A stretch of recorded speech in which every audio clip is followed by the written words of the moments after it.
This week on Inside Boulder News. It may not be a wintry holiday this year, but we'll give you tips on how you can make it green and eco-friendly. This Boulder home is being relocated to another city. Find out why. And Boulder's public libraries reach an impressive milestone. Welcome to Inside Boulder News, your source for all things Boulder. I'm Jocelyn Avendaño. Residents in the Buena Vista Heights subdivision will soon be missing a neighbor.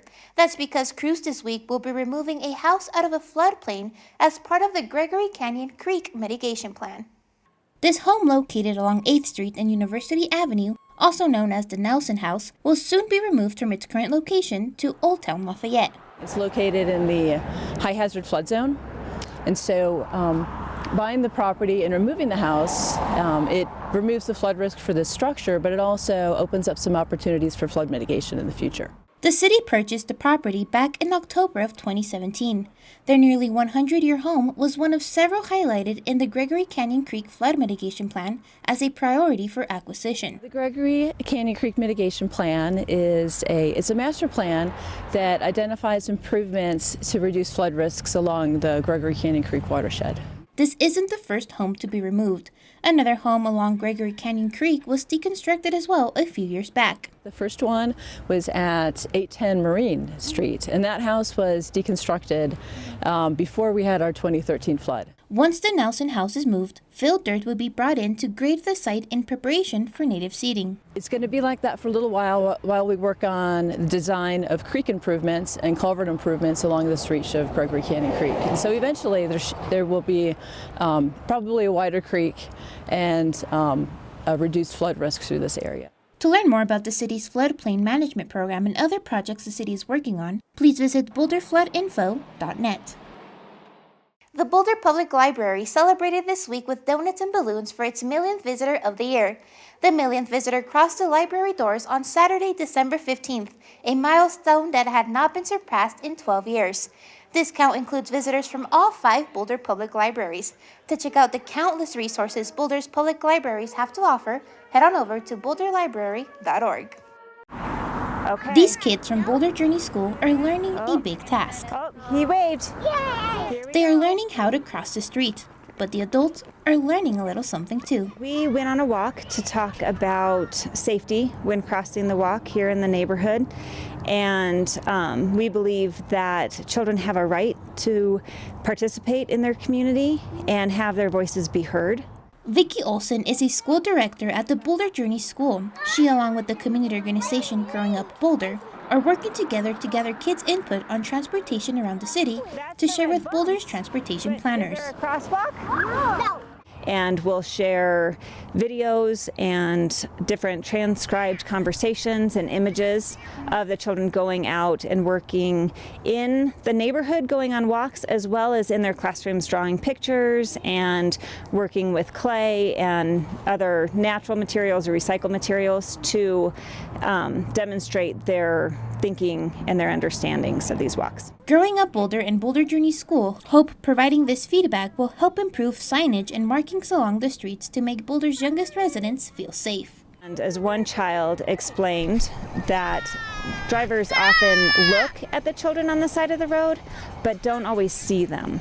And so we are really working with the children on being advocates for themselves and feeling safe and knowing when it is safe to cross the road. Other schools have been participating in this initiative as well. The school and organizations plan to meet in the upcoming months to discuss their findings and share with city planners. The holiday shopping season is in full swing, and Boulder shoppers are looking for the best deals. But beware, shoppers aren't the only ones looking for opportunities.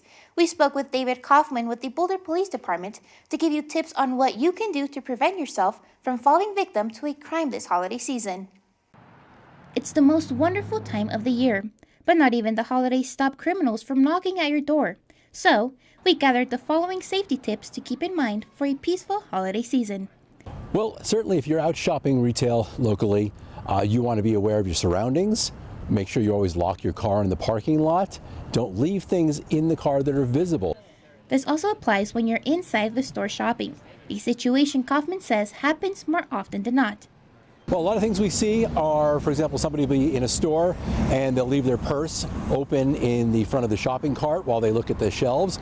Person runs by, takes items, especially the wallet, right out of the purse, and they're across the street making purchases on your credit cards before you even knew it was gone. But this doesn't only happen in stores. With the popularity of online shopping increasing rapidly, so have cases of porch pirates. People that steal your packages right outside your front door. A solution for this is to be aware when and how your package will be delivered. The common services like FedEx, UPS, and the post office allow you to hold your packages at their locations. Let them know ahead of time. You can do this online to hold and not deliver. And most importantly this holiday season, if you're out celebrating, don't drink and drive. Be responsible. The average price for a taxi is $15. A DUI could set you back $15,000. And in this day and age, you've got social apps for like Uber and Lyft. Use those services, or just get a designated driver old school. But don't risk it. Don't risk your livelihood and your family just because you had a couple of drinks. For more tips for a safe holiday season this year, visit the website displayed on your screen. Did you know that over the holiday season, Americans create 20% more trash and send out about 1.5 billion cards this time of year? Here's how you can reduce waste this holiday season. Every month. Wrapping gifts? Use recycled paper such as old maps, calendars, and even blueprints. You can stop by Boulder sustainability offices and pick up recycled paper materials to use for your gifts.